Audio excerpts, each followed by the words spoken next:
Greetings from the Charter School Office. I'm Albert Bertram, the Finance Specialist for the office. So this document is a review of the audited financial statements. It was included in the annual report last year, and we kind of broke that piece out into a separate document now because of the conflicting dates. So if you wanted to compare this to last year, you could look at that document to compare. This makes it easier to compare for our office, the audit from year to year, and that's the reason why we created it. So this little document summarizes the large audit into 4 pages. So that's kind of why we have it. So what I'll do is I'll go through this and show you where some things are at on the audit, so you know where they're at. And then there's a couple other calculations that we do, and then there's some data provided from CEPI that I'll go over briefly too. So with that, we'll get into the review sheet. So right here we have statement of net position. This is the title of the area of the audit.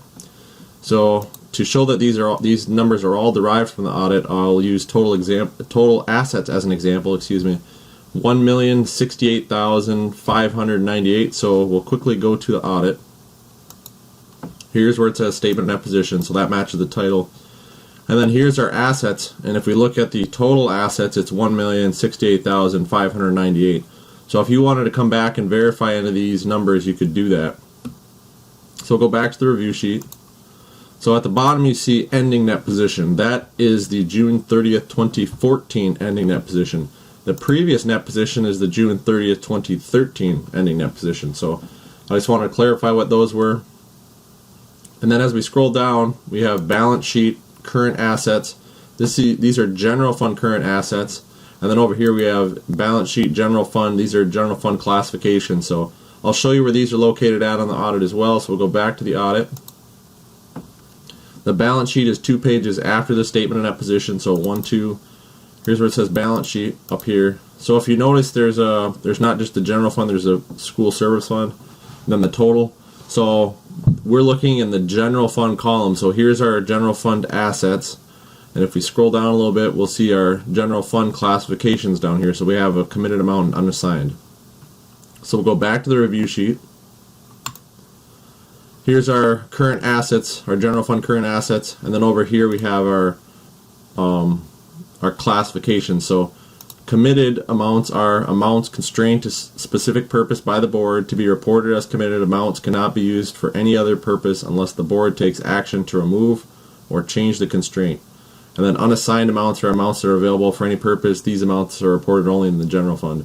So I won't go over the other ones, but these definitions are directly in the audit if you need to refresh on what that was, or you wanted to know what these other ones are. So we'll scroll up. This is kind of a breakdown of the activity during the year. So we have the beginning general fund balance, total revenues, total expenditures, other financing sources, net change in fund balance, and then the ending general fund balance. And this is at June 30th, 2014 again. So below that we have a couple calculations. Now for our schools, we like to look at the trend in some of these to see if they're increasing, decreasing, etc. And we take the management company agreement into consideration, so don't think that we're going to look negatively on you because of that. We take all the information available to us into consideration. But just as I've done this for all the other schools, I'll still go through what these ratios are. So general fund divided by revenues takes the ending general fund, divides by total revenues, and puts it in a percentage. Now the one below that, general fund minus restricted divided by revenues, is the same thing essentially, except if there was a restricted amount down here, it would subtract that. Usually restricted amounts are dealing with debt service or that type of thing. So there's no restricted amount, which is why these are the same. And then general fund divided by expenditures takes the ending general fund, divides it by total expenditures.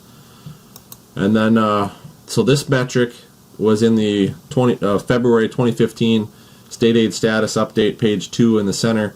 So the state's kind of looking at this metric. The charter school office kind of focuses on this metric because expenditures could be skewed if there was a large capital outlay or something in a particular year. That could impact this ratio pretty a lot, depending on what the amount was of the capital outlay. There could still be revenues impacted if there was a one-year contribution of some sort or something like that, but that's usually not as frequent as capital outlays and that kind of thing. So we like to look at both of these for that reason, and that's why they're there, just so you know. The last one, ending general fund divided by beginning general fund, is this divided by this, and that will align with the net change. So if there was a negative net change, this will be below 100%, which this was just barely negative net change, which this is barely below 100%. If it's above 100%, then there was a positive net change. So that kind of matches up with that. As we scroll down, these 4 boxes are a summary of the notes section of the audit. And on page 4 of this review sheet, we have the notes included. So this kind of summarizes that stuff. Now this is part of a template, so these 2 are blank. I'll go over this quickly though. This is notes payable is usually state aid notes or other short-term borrowing. Long-term debt is usually associated with building financing using revenue bonds or bonds of some sort. That's what's usually included over here. Then down here, so usually schools either utilize a bond or they lease to finance their building. So in this situation, in this model, leasing was the method of building financing. So that's this information is from the lease section of the audit, which is included in page 4 of the notes. I'll get there when we get to that section, but so this is the lease amount for the building. Over here, we have the management fee section. Normally there is an expressly stated amount in the management section of the audit notes. There is not for this in this instance, so I put NA. That doesn't mean that there is not any money taken as management fees. That's just saying that it's not expressly stated by the auditor. So that's why NA is here, and then that's why these values are saying that it's not a numeric value, so that's what's going on with that. So as we scroll down, total square footage. This is the square footage we have. If this is off slightly or something, let us know. There was a couple of schools that had basement square footage and stuff like that. So utilizing that square footage, we have revenues per square foot, expense per square foot, and then the difference. This is something to look at from year to year to see if it's increasing or decreasing. And then payment per square foot is a little bit different. It takes the lease payment up here and then divides that by the square footage. So that's a means of for the charter school office to compare kind of leasing to bonding. So if I was comparing a bonded school, I would take both their interest and their principal payment on their bond just for the year, and then divide that by their total square footage. So that's kind of how I've been deriving those calculations for those schools. So the average for Bay Mill schools for this number is $14. So this is slightly above average. Not that that's a bad thing or a good thing, just something for you to know. Over here we have operations and maintenance per square foot, which takes the, I'll show you here, let me click up here. It takes the line item of operations and maintenance down here, so right here, and then divides that by the total square footage. So the average for Bay Mill schools is $19. It's important to note the difference between these two because operations and maintenance, if you're leasing, there's different relationships if you own the building, leasing. So it's important to know that that's including the total. So this is slightly above that, but it's just another means of comparing. So that's what that is. Down here we have square footage divided by fall 2013, which takes the total fall count, or excuse me, the total square footage and divides it by the fall 2013 count, which is the corresponding count to this fiscal year. So that's just another metric to look at from year to year. And then page 2 is the general fund comparison. This takes the actual at June 30th, 2014 and lets you compare it to the actual at June 30th, 2013. Puts the difference over here. So you can look at individual the revenues or expenditures down here and ask what's going on, why did something increase, decrease, etc. So that can kind of get some good discussion going and relating to finance. So if you don't know what any of these line items are, feel free to ask. Sorry about my phone beeping. This code right here is an accounting code. So I'll show you a quick little trick to figure out what these things are if you don't know what something is. So we'll go to Microsoft Word. I have put the accounting manual into Microsoft Word, and then you come up to the upper right hand corner and you push find if you're using, I think this is Word 2013, or you can hold Control and then push F. That'll bring up this navigation bar over here. Now make sure you're on results and you can type in something. We use basic programs as an example. So then if you're on results, you come down here and you can click, and then this will find that in this document. So we'd probably want to know, if we didn't know what basic programs was, we would want to know this area. We look in this area. So here's the accounting code, and then basic programs are instructional activities including enrichment designed primarily to prepare pupils for activities as citizens, family members, and workers, as contrasted with programs designed to improve or overcome physical, mental, social, and or emotional handicaps. So I won't continue reading to you, but it does go on, and you could see all the sub 111, 112, 113, etc., and you could see all those codes and understand what they are. So this is a really good tool if you don't know what something is and you want to know things in a little more detail. So we'll go back to the review sheet. Oh, one thing before I leave is you can't type in broad words like instruction. It's in here way too many times, and Microsoft Word will tell you that. So you got to kind of focus your search, but if you know what you're looking for, you can probably find it pretty easily, just so you know. So we'll go back to the review sheet.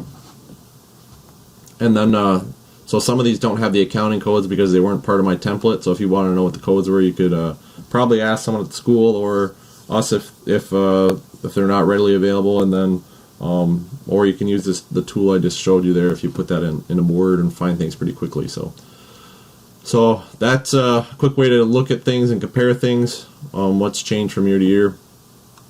And then down here, this ending general fund balance should match up with the box in the upper right hand corner, page 1. This is kind of the details of that little box. So as we move down, this is the budgetary comparison. It takes the original budget, the final budget, and the actual. This is from the audit. And then the difference between the actual and the final, and the percent change between the actual and the final. So this is just a budgetary comparison from the audit. And then over here, there's this note that says that the original budget is due July 1, which is kind of before,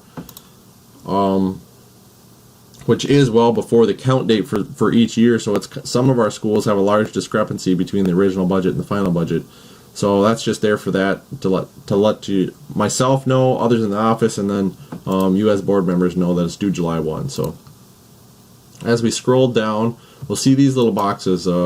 So this is instruction percent of revenues, takes the total instruction, which I'll scroll up, takes the total instruction expenditures and divides it by total revenues and puts it into a percentage. So this lets you see the trend for the last 3 years.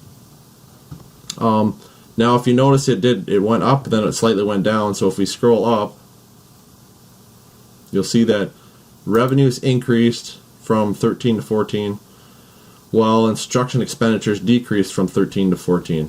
So you'll notice that all 3 areas decreased. So I'll give you an example, a real-time example of how this could potentially happen. If you had a teacher that was getting paid $50,000 and he or she resigned, retired, whatever, and a new teacher was hired for $30,000, that would essentially decrease these expenditures while not necessarily offering less instruction. So I won't get into the argument about quality of instruction, but from a finance perspective, that's a situation that could impact this number. Revenues could still go up while expenditures could still go down. So it's important to kind of just know that this is happening and then figure out what the relationship is behind it happening. So that's important to note, and and these metrics are meant to ask to be able to start to provoke thought to ask those questions. So just as a point of reference, the Bay Mills schools, which there's 42 of them, I don't know if I mentioned that earlier when I mentioned the Bay Mills schools. The average for this line for 2014 was 44%. So Laurus Academy is actually above the average in this respect. So over here we have revenues divided by fall 2013, which is the corresponding fall count for this fiscal year, and then expenditures divided by fall 2013. So this takes the revenues and expenditures, divides it by that fall count. Again, look for any potential skewing if there was a large capital outlay, if there was a large contribution. Look for those type of things that will skew this, and then you can compare this from year to year. Then there's just the difference down here. So page 3 is the enrollment numbers. These numbers are derived from CEPI, so I'm going to highlight, yep. These numbers are derived from CEPI. So there's so many acronyms in education. I'll show you what CEPI means. So here's this is a state website. CEPI stands for the Center for Educational Performance and Information. Now, if you wanted to find this enrollment data, you'd come down to My School Data. You go through a couple filters, and then you get to this area, and you could actually switch from student count to free and reduced lunch count, special education, whatever you're looking for, grad and dropout rates. Excuse me. Now, these are very large spreadsheets. So I've gone in there and dug that information out for you, and that's where this is derived from. Now, if you notice, I didn't highlight the last one. This one is an account I received through Epicenter, which Epicenter is the file retrieval program utilized between the school and the charter school office. So that's how the school submits documents to us directly. And this form that it was derived from is the DS 4061 form, which is an unaudited count number. So this number is subject to change depending on what the audited number comes out to be. So just so you know, I just wanted to differentiate between that and these other ones. So over here we have our percent change equation. That takes the percent change from count to count. For our numbers people, it kind of shows numerically how the count changed. And then down here we have a graphical display of the data, so you can see the trending in the data from that respect. So we have our numbers people and our visual people, so hopefully everyone's happy. So as we scroll down, we have our free and reduced lunch counts. These are from CEPI again. And over here, so these counts are counted against the total fall count, and that's where these percentages are derived from. So these are the percent free and reduced lunch fall counts, and you'll see that it's stayed pretty steadily around 70%. And then below that we again have our graphical display of the data down here. So as we move down into page 4, this is the note section of the audit. So if you notice, I put little page numbers on here. These are page numbers referencing the audit. So these are not my words, these are the auditor's words, but they're very conveniently located on this sheet, so you don't have to go look it up again unless you wanted to.